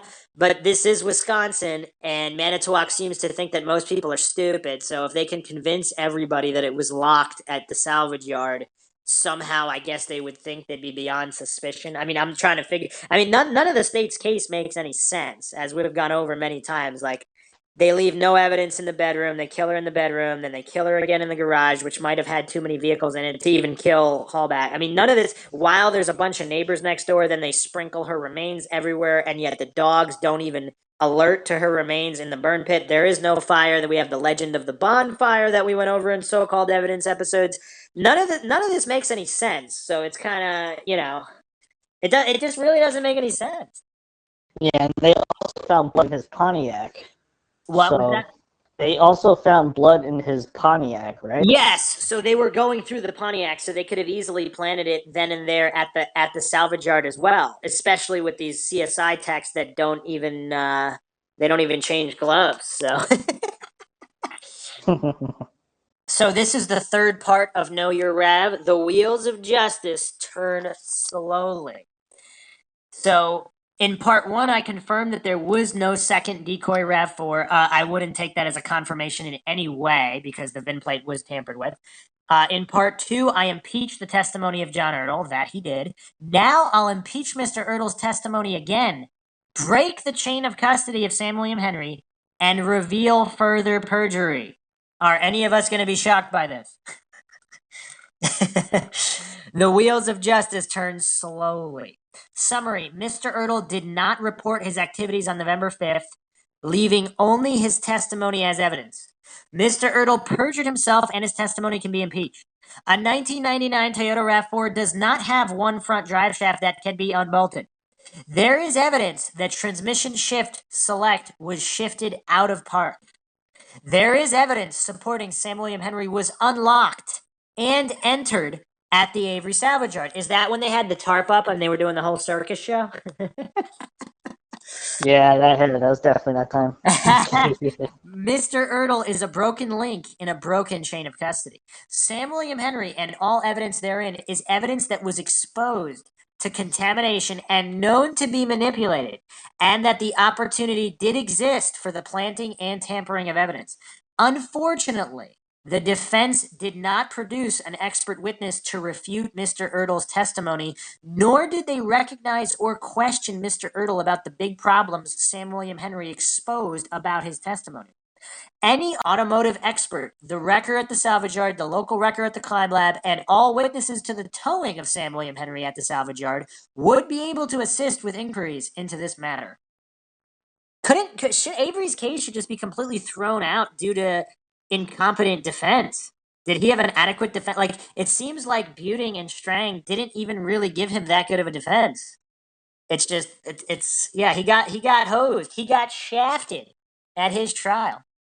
Introduction: these exhibit photographs of Sam William Henry at the Avery Salvage Yard and the Crime Lab Garage present another huge problem for John Ertl in the state of Wisconsin. And these are, of course, the photographs at the Salvage Yard and at the Crime Lab. So, okay. The state of Wisconsin presented a case, and witnesses testified that Sam William Henry was never opened or entered before it was processed at the Crime Lab. I will now demonstrate that between Pam and Nicole Sturm finding Sam William Henry on November 5th, 2005, and Sam William Henry coming to rest at the Crime Lab Garage on November 6th, 2005, Sam William Henry was unlocked and entered. And remember, there was a discrepancy in how long it takes to transport from the salvage yard to the crime lab. Remember, we speculated they may have stopped for dinner or whatever. And remember, Ken Kratz was actually following the vehicle. He showed up at the salvage yard. It's all of this is so bizarre. I mean, if they're planting and staging, everything makes sense. If these are all honest individuals just doing their law enforcement duty, none of this makes any sense. It's kind of weird. The guilters just never want to logically approach any of this. So let's look at the findings. Witness testimony. It is important to establish that the following witnesses who testified at trial did have proximity to Sam William Henry at the Avery Salvage Yard on November 5th, 2005. 1. Pam Sturm, civilian. 2. Nicole Sturm, civilian. 3. Sergeant Jason Orth, Manitowoc Sheriff's Department. Deputy Inspector Todd Herman, Manitowoc. Julie Kramer, dog handler. Thomas Fassbender, DCI. John Ertl, Crime Lab. Sergeant William Tyson, Calumet. Detective Dave Remaker, Manitowoc. Ronald Graffy, Crime Lab. In total, 9 out of these 10 witnesses all testified to the same narrative, that Sam William Henry was always locked, or they did not attempt to open any doors. That's kind of weird. Wouldn't you try to open? I don't know. And or that, to their knowledge, neither they nor any other person entered Sam William Henry. Only Mr. Graffy disagreed. The bookends of these witnesses are important. Sam William Henry transitioned sometime from being locked at the Avery Salvage Yard on November 5th under Pam and Nicole Sturm to unlocked at the Crime Lab Garage under Ronald Graffy on November 6, 2005, specifically the driver's door. There is a break somewhere in the chain of custody of Sam William Henry, and at a minimum, one of these witnesses has committed perjury. Testimony of Pam and Nicole Sturm. Pam and Nicole Sturm both testified that Sam William Henry was locked when they found it at the Avery Salvage Yard on November 5th, 2005. Trial transcript, February 13th, 2007, day 2, page 224. Kratz, did you or your daughter Nikki attempt to determine whether or not this vehicle was open or locked? Kratz seemed pretty chummy with Nicole Sturm, calling her Nikki, right on the stand when he's talking to her mother. Even her mother calls her Nicole. Pam Sturm responds, Nicole attempted to open the doors. And Kratz is calling her Nikki. Do you guys find that weird or not? Yeah, why is he doing that? This is bizarre. Kratz is a shady individual. Why is he? Yeah, he seems to be pretty chummy with Nikki here. Even her own mother calls her Nicole in official capacity on the stand. Maxwell, do you find that weird? I missed the past 10 seconds. Kratz is examining Pam and Nicole Sturm. So he's talking to Pam Sturm. Her daughter is called Nicole. So Kratz is asking, did you or your daughter Nikki attempt to determine whether or not this vehicle was open or locked? Pam Stern says about her own daughter, Nicole attempted to open the doors. So Ken Kratz, this sweaty, weird prosecutor who's been convicted of sex crimes, is actually calling her daughter Nikki in court in official capacity. He's calling her daughter Nikki when the mother is calling her Nicole. Okay, like by first name basis? Is that what you mean? Not exactly. He's calling her Nikki. The mother is calling her Nicole. You don't find. Oh, okay. I got it. I didn't Only even. took 4 times. Only took four times. I didn't even notice like Nikki because I thought Nikki was like the real name or some shit. And then, No, her name is Nicole with a K. So he's calling her. It's weird. He's just asking. just straight up like Nikki, that, Nikki. Yeah, Nikki. But if her mother also called her Nikki and she always went by Nikki, that would be less suspicious. He's calling her Nikki when even her own mother is calling her Nicole. Wow. he's hitting it up. That's weird. It's not like he's ever been convicted of being shady, but Johnny Mills, what do you think? I think he thinks he's cool, so he's just Nikki. He's a cool individual. All right. So he's a cool cat. So crazy Kratz, mad Kratz. All right. So then Kratz responded, "Did she do so with a bare hand, or did you see her doing this? I told her to use the sleeve of her sweatshirt, but evidently she used a tissue. I saw her reach in, but I'm not sure if it was, I didn't exactly see the tissue. So yes, she did try the doors, but you will have to ask her which specific doors." Kratz says, "I will do that, but did you or your daughter determine whether or not the doors were opened or locked?" Pam says they were all locked. Kratz says, "Did you or your daughter ever otherwise enter that vehicle?" No. Okay, so this is February 14th now, day 3, page 4. Kratz says to Nicole now, "And other than taking the photographs, can you tell the jury what else you did around that vehicle?" Nicole says, "With a tissue, I checked all 4 doors to see if any of the doors were open. They were all locked, so none of the 4 doors were open. I did check all 4 doors to see if anything was open. They were all locked." Kratz then calls her Miss Sturm. You mentioned that you had checked the 4 doors. What 4 doors are you talking about?" Nicole says the driver's side, the front and passenger doors, and the actual passenger front and back. All 4 doors were locked. All 4 were locked. Both Pam and Nicole Sturm repeatedly testified that Nicole Sturm attempted to open all 4 doors on Sam William Henry, which included the driver's door, and they were locked. So let's move on to the testimony of John Ertl. Consistent with the repeated testimony of all those before him, Mr. Ertl also testified that Sam William Henry was always locked and no person entered the vehicle. February 19th, 2007, day 6, page 17. "We couldn't get into the vehicle. All the doors were locked." Mr. Ertl also testified in elaborate detail that even when Sam William Henry was towed, and despite the best efforts of the wrecker, it was never opened. Why didn't they just open it with that rod through the window? Yeah, that would make a lot of sense if they just did that. Why wouldn't they do that? Yeah, I don't know. From Steven Avery trial transcript, February 19, 2007, day 6, page 30, Ertl states, "So the wrecker operator determined that the RAV4 wasn't just going to roll, it was either in gear or it had a parking brake on. For whatever reason, it wouldn't roll on its wheels." So we went over this a moment ago on how it got in. After transporting Sam William Henry to the crime lab garage in Madison, consistent with his elaborate testimony that only the front wheels rolled, Mr. Ertl added to his testimony that the rear wheels remained locked.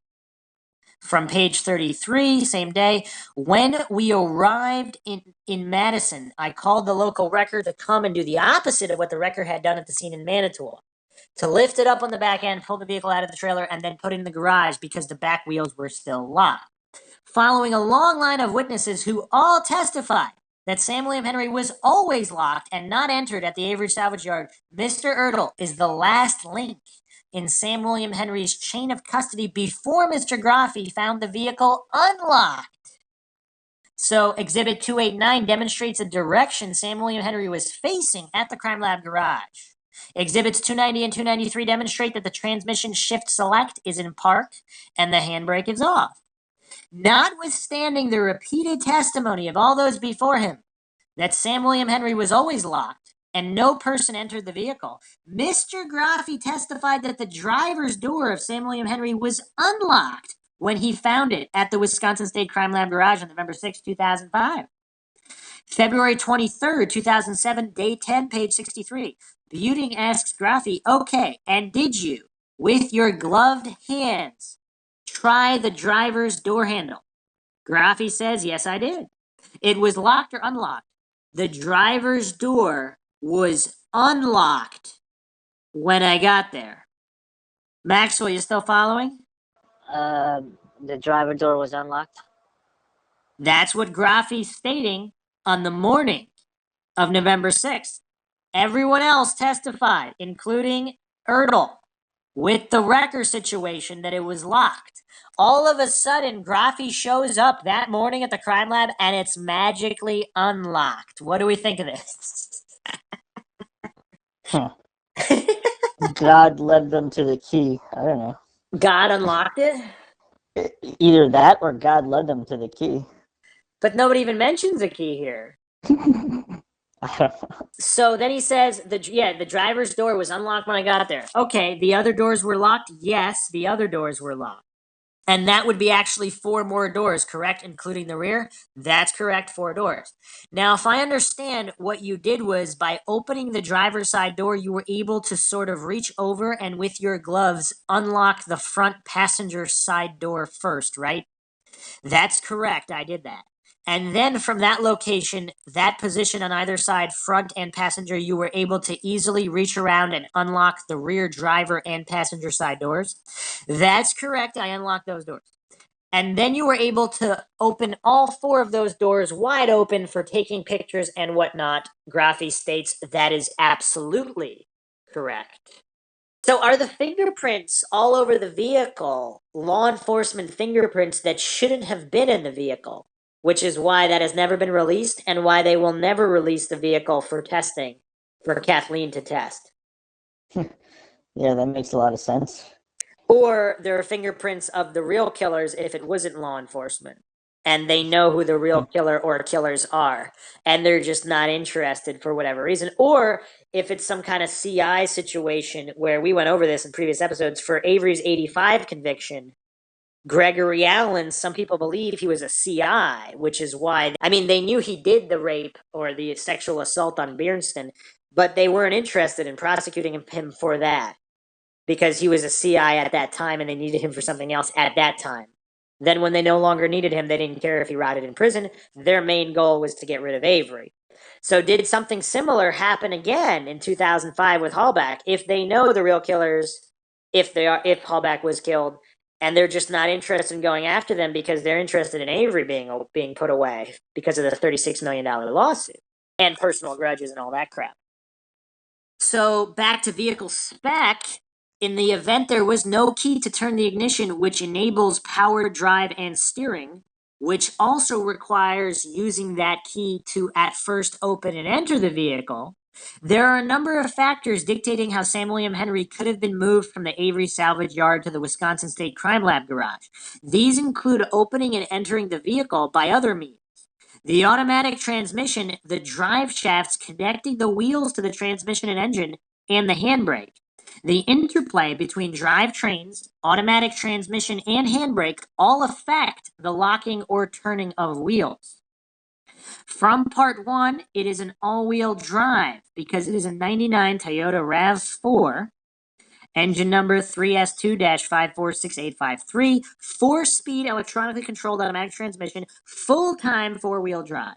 The vehicle also has a handbrake, which is a cable brake that locks the rear wheels. Mr. Graffi's testimony and exhibits 290 and 293 dictate that the handbrake was always off, since apparently Sam William Henry was always locked and never entered. Without the engine running, an automatic transmission is effectively neutral in any gear except park. And we went over how that transmission works with the parking pawl. In the case of an all-wheel drive, there can be considered 3 drive shafts: front left half shaft, front right half shaft, and the rear drive shaft. Each of these 3 shafts are independent of one another, although the rear does apply torque to both rear wheels. The only way to disengage a wheel from the transmission engine so that it may turn freely is to either take the transmission shift select out of park, or in the event that the vehicle is locked and the shift select cannot be accessed, disengaging the wheel from the transmission engine by disconnecting its drive shaft. In the case of Sam William Henry, each front half shaft, which applies torque to one front wheel only, cannot be simply unbolted. So we went over that previously as well. The rear drive shaft, which applies torque to both rear wheels, can be unbolted, which disengages both rear wheels from the transmission and engine, allowing them to turn freely. As provided in the official owner's manual, pages 169 to 170 of a 99 Toyota RAV4, the correct towing procedure, in order to avoid damaging any components of the all-wheel drive automatic transmission drivetrains, is to permit no turning of the wheel. If towing is, this is from the manual, if towing is necessary, we recommend you to have it done by your Toyota dealer or a commercial tow truck service. In consultation with them, have your vehicle towed using either A or B diagram. So there's a 2-wheel drive model where you can tow it from the rear or using a flatbed. Only when you cannot receive a towing service from a Toyota dealer or commercial tow truck service, tow your vehicle carefully in accordance with the instructions given in emergency towing in this part. So, not recommended. An all-wheel drive vehicle can be towed on 2 or all 4 wheels for a short distance only if the automatic transmission is in neutral. If a wheel is disengaged from the transmission or engine, the transmission does not affect it, and the wheel can turn freely without causing any damage. As explained in part 2, to safely tow any vehicle, it is necessary to disengage the relevant wheels from the transmission engine, otherwise they are locked, and attempting a tow will result in skull dragging and damage to the transmission engine. The state's case. In summary, the state of Wisconsin presented a case that Sam William Henry was always locked and never entered, as it claimed by every witness except Mr. Groff. One front drive shaft was unbolted, which allowed both front wheels to roll, as claimed by Mr. Ertl. The rear wheels were always lifted during towing and remained locked, according to Mr. Ertl. The transmission shift was always in park, as found by Mr. Graffi. The handbrake was always off, as found by Mr. Graffi. In part 2, I demonstrated that Mr. Ertl perjured himself when he testified that Sam William Henry was retrieved because Sam William Henry does not have one front drive shaft that can be unbolted, and 2, Sam William Henry came to rest in the crime lab garage facing the wrong way. For brevity, the case presented by the state of Wisconsin dictates that the front wheels did rotate because they were disengaged from the transmission engine by unbolting one front drive shaft and towing it. The rear wheels did not rotate because the transmission select was always in park. The rear wheels were always engaged to the transmission engine, and the rear wheels were always lifted during towing. The wheels of justice. There is, in fact, a way to measure the rotation of the wheels of Sam William Henry. The tire valve stem of each wheel is unique and reliable reference demonstrating the position of each wheel at a given point in time. Exhibit 32 and 33 demonstrate the position of the left side wheels of Sam William Henry at the Avery Salvage Yard on November 5th, 2005. In accordance with the case presented by the state of Wisconsin, photos of Sam William Henry at the crime lab garage should reflect that the front wheels did rotate, but the rear wheels did not rotate. Oh, wow. He nailed it. The rear wheels did rotate. Oh, like, okay, so they were actually driven or like pushed. See that? Is that the thing where you like put the air in? Yep. Is that what that circle is? Yep. Oh, it's down there. Okay. That's pretty damning. Unless it's not the same vehicle, but Maxwell, did you get it? So you see how the tire valve stems are in a different spot? Yes. Yeah, the fronts are also in different spots, but I guess that's normal if that was disengaged, or if they just had a key and put it in neutral. Yeah, That's exactly. yeah, that solves all the problems. Okay. So all four wheels have rotated. This is absolutely inconsistent with Mr. Ertl's testimony and the case presented by the state of Wisconsin. The rotation of the rear wheels, which are supposed to be locked, cannot be attributed to any artifact as a result of towing, because there was no resistance in the drivetrain to the rear wheels needing to be released as the car sat at the Avery salvage yard. The transmission select was allegedly always in park. The rear wheels were allegedly always engaged the transmission engine. The rear wheels were allegedly always lifted during towing. Even allowing for small sustained movements of a locked drivetrain, the rear wheels have rotated through more than 90 degrees. So it's a significant amount. So Mr. Ertl did not testify that all three drive shafts were disengaged, and obviously there was not enough time for the record to do that. Disengaging only the front wheels from the transmission engine by disconnecting their respective drive shafts does not automatically allow the rear wheels to turn freely. So in this scenario, it in fact does not matter whether it was a drive shaft to the front or back wheels that was disengaged at Avery Salvage Yard. Both the front and back wheels show evidence that they have both turned freely. It is also not necessary in the event that all four wheels have turned freely for all four wheels to demonstrate the exact same degree of rotation. The differentials for the front and back wheels are independent and allow for the wheels to turn at different speeds or distances. Towing Sam William Henry from where it was located at the salvage yard to where it was loaded into the enclosed trailer required at least one sweeping 90-degree turn and some maneuvering.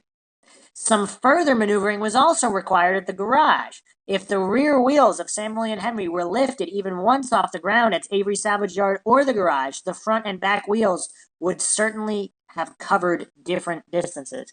Here's another point. If they are different RAV4s, they could have just swapped the tires on them, right? And then the tire stems would be in different positions as well. Yeah, that's true. The dirt and the tires, though, kind of look like they match up. No, that's what I mean. They Oh yeah. the So they switch it. RAV4. Got him. Yeah. If the RAV4 at the crime lab was a different RAV4, and they put the tires that were on the RAV4 in the salvage yard on the ones in the crime lab, they would have different stem positions. Maxwell, did you follow that? Yeah. Exactly. Yeah. Yeah. Yeah, I completely missed it. What happened? Maxwell Army. If it was a different RAV4, they could have switched the tires. Like Oh, okay. some people think they had her real RAV4 at the crime lab. The decoy was at the salvage yard, and they put the wheels from the one in the salvage yard on the tires and wheels on the real one in the crime lab. Like they swapped them after they towed the decoy to the crime lab. And I then see. maybe they destroyed both, and no RAV4s exist right now to even be tested by Zellner to cover all this up.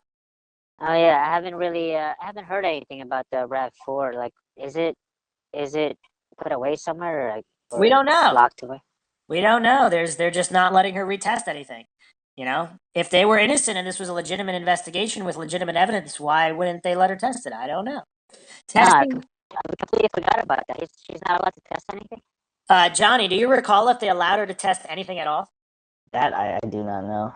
I don't remember them. I don't think She wanted to retest everything, like more accurate DNA testing, retest the RAV4. I don't think they let her do anything at all. So, testing the testimony of John Ertl. So, in his field response report dated November 23rd, 2005, the only documents of his activity from November 6th to November 8th, 2005, Mr. Ertl's activities on November 5th include the retrieval and delivery of Sam William Henry, are omitted from this report. The only evidence of, and how convenient as well, right? The only evidence available of how Mr. Ertl moved Sam William Henry is his own impeached testimony. The evidence does not support that Sam William Henry was moved twice by a wrecker truck lifting the rear wheels off the ground because they are locked and rolling Sam William Henry on its own front wheels away from where it was found at the Avery salvage yard into and out of a covered trailer and into the garage. There is no possible way that one front drive shaft was unbolted to allow both front wheels to turn freely and that the rear wheels were always locked and lifted during towing results in the evidence that the rear wheels turned freely, or in fact, both the front and back wheels turned freely. As explained in part 2, Mr. Ertl testified that the wrecker disengaged the front wheels and that one drive shaft unbolted both. Obviously, this is not true, and there was only 58 minutes, according to page 107, and the wrecker was operating in condition of darkness, rain, and mud, and only had 58 minutes and didn't have the ground clearance to remove both front half shafts. There is only one possible way to explain how all four wheels could have been disengaged from the transmission and engine, so all four wheels could rotate and roll freely. It is well established that the driver's side door of Sam William Henry was opened at some stage. The position of the wheels as they came to rest in the crime lab garage predates any key that may have been made by the crime lab for the purpose of opening the driver's door before Mr. Graffi found the vehicle on November 6th. Therefore, it can be established that Sam William Henry was unlocked and entered sometime before it came to rest at the Wisconsin State Crime Lab garage at approximately 0200 hours on November 6, 2005, for the purpose, at minimum, of shifting the transmission shift select out of park so that all four wheels could turn freely. Additional observations: Sam William Henry was open and entered, and the transmission shift select put into neutral. There is absolutely no reason to unbolt any drive shafts in order to tow the vehicle. Regarding whether Sam William Henry was opened and entered at the Avery salvage yard, the crime lab garage, or both, the following is considered.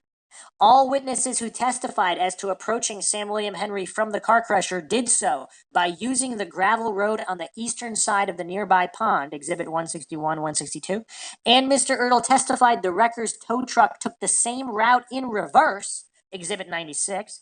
There is much less room for a tow truck to maneuver via the opposite or western side of the pond. Exhibit 130 demonstrates established saplings immediately in front of Sam William Henry, obstructing its retrieval from the front. There is not enough room for a tow truck to snatch Sam William Henry out from behind those saplings. The angle required to avoid the front left of the vehicle colliding with the saplings, resulting in the significant risk of the tow truck colliding with wrecks on the opposite side of the gravel path or even falling into the pond. Therefore, it is reasonable to conclude that if the front wheels were not disengaged from the transmission or engine, Mr. Ertl's testimony to such is impeached, then the only way Sam William Henry can be towed along the gravel path on the eastern side of the pond toward the car crusher without damaging any of the drivetrain components is to shift the transmission into neutral and to tow Sam William Henry on 2 or 4 wheels for the short distance to the covered trailer. The locked steering to the right in this scenario is of little consequence, as Sam William Henry is being pulled in reverse. Sam William Henry merely acts as a trailer and follows the tow truck.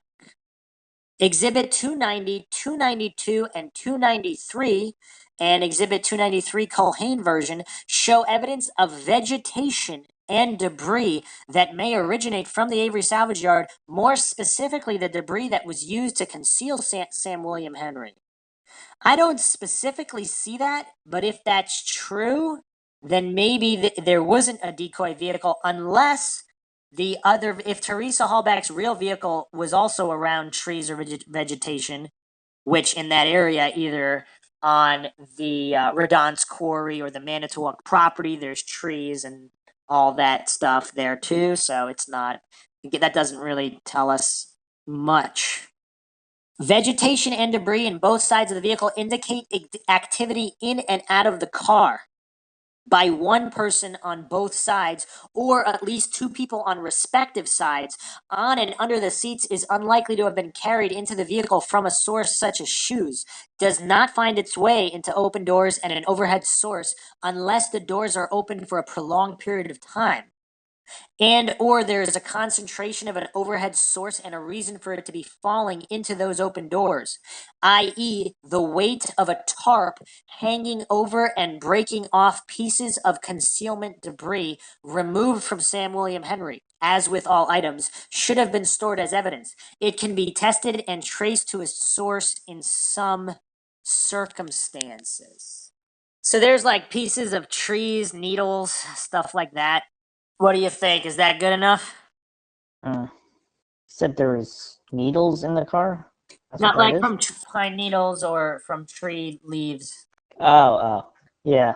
I see her What was that? car is like really dirty, messy, like dirt inside too. So did they have they had the doors open under the tarp because they didn't want anybody to see that the doors were open? Huh. Is that the conclusion here, Maxwell? Yeah, I don't know. I don't know how the needles got in. I mean, or it could have been from a previous location. Who says that's directly from Steven Avery salvage yard? We really don't. Yeah. In Exhibit 289, there is an anomaly in the mud pattern on the driver's door consistent with a person stepping into or rubbing their leg against the chassis from a narrow space between two cars, reaching across to access the transmission shift select.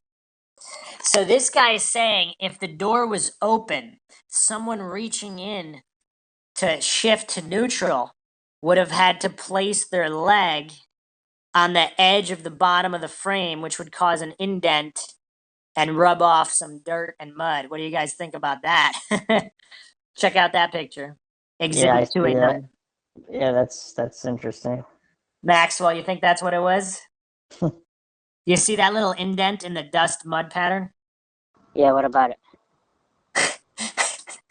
If the door was open, someone could have leaned their leg to put pressure, which would have rubbed off some of that mud and dirt.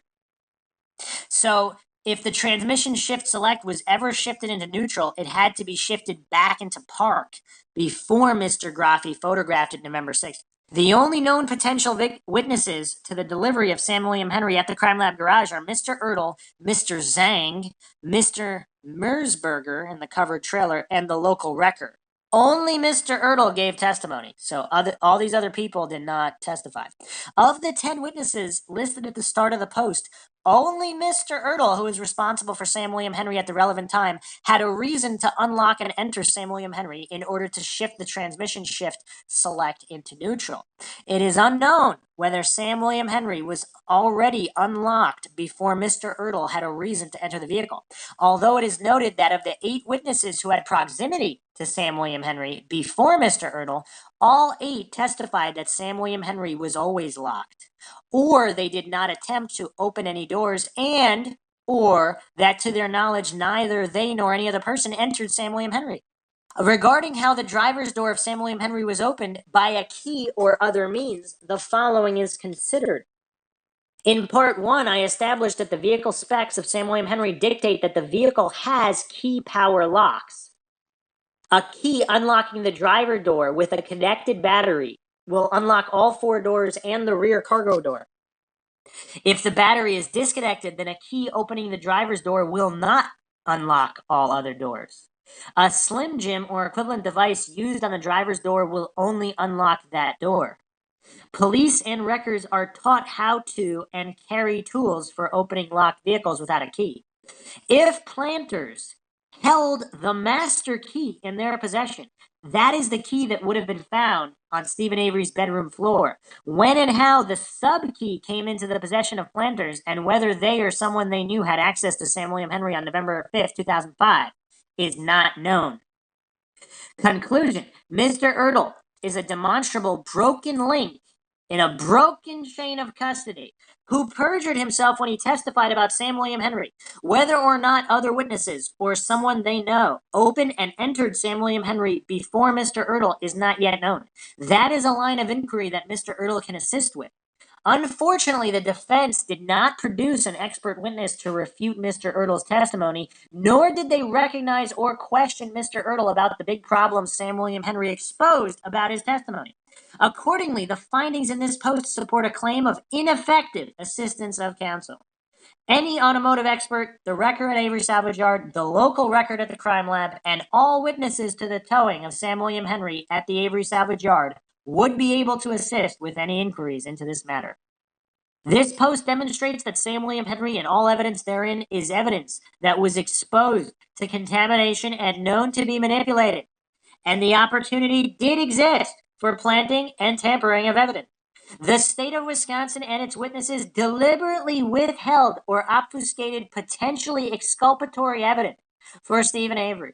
Locating Sam William Henry at the Avery Salvage Yard led to the execution of search warrants that led to the collection of further evidence that was used for the prosecution of Steven Avery.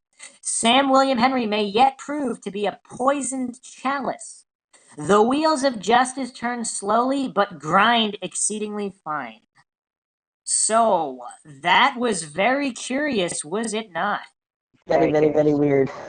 Yeah, there's a bunch of mechanics and automotive techs that actually chimed in here. They all say that disconnecting an axle shaft to move a car is a pain in the butt. And the Toyota had a splined axle held in place with a snap ring. So disconnecting the axle from the transmission side requires to move the axle outward. So then you need to remove the wheel and the tire, disconnect the sway bar link and the lower ball joint. And then you have to remove the axle because there's not enough room to rotate it without hitting the transmission or subframe. And then all of that needs to be reassembled back again in order to move it for towing. And it takes longer than an hour just to move one axle. So most vehicles will be skull dragged because they can't tow it and ruin the car. Or if they just they would have to just put it on a flatbed. Because you has to get skull dragged into the bed. I mean, that's not that bad. That's a couple feet. I don't know if that would cause extensive damage as opposed to extensive weight on the wheels, but yeah, so what do we think here? We actually didn't get to the battery issues, and there's actually a couple more issues and mind shocks. There are severe mind shocks coming with information on exactly how the RAV4 was discovered that we have not gone over yet that could be critical in exposing this fiasco of plantings, cover-ups, and conspiracies. Any final thoughts on these issues that have now been exposed regarding the towing of the RAV4? When is Zellner going up? What do you mean? Aren't they? She's still trying, right? Like she's. No, they're moving. They're constantly. So is this part of her plan or like? I don't know. I mean, I'm sure she knows about it now. I mean, she's her or people email her stuff all the time. So we'll see. I mean, she probably has even more damning stuff than this. I mean, if she does, why would she announce it publicly? So we talked about that briefly before as well. She probably has a lot of damning info because she seems very sure that Avery's innocent. Another thing, like Avery was willing to take a brain fingerprint scan. Why aren't Ertl, Kratz, all the prosecutors, they should be required to do the brain fingerprint scan. Let's see who's lying and who's not. The truth is not afraid of investigation. Any final thoughts, Johnny? They're just wasting his time. Avery's? Yeah, they got to do that brain fingerprint. That is a good idea. Yeah, they got to do that on all the prosecutors. Come on. What are they afraid of? If they're not hiding anything, like what's going on? And they get $100,000 if they actually lie and beat it because nobody's collected that. There are detractors of brain fingerprint scanning. We actually are going to do a dedicated episode on brain fingerprint scanning because it's super interesting. There's a lot of misconceptions about it. It has been admitted in court because it's based on actual science and proven scientific experiments and data. So we hope you enjoyed another edition of MindShock True Crime in the Steven Allen Avery series. If you like the podcast, you can donate to our PayPal. Just check the link in the description. Make sure to subscribe to the channel. Feel free to share the podcast across social media platforms. Any questions, thoughts, comments, theories, criticisms, feel free to leave them in the comments section. Make sure to like our Facebook page. You can also check us out Twitter, Reddit, Patreon. This is Bruce McGuire signing off. And Maxwell Paris. And Johnny Mills. We'll catch you guys next time.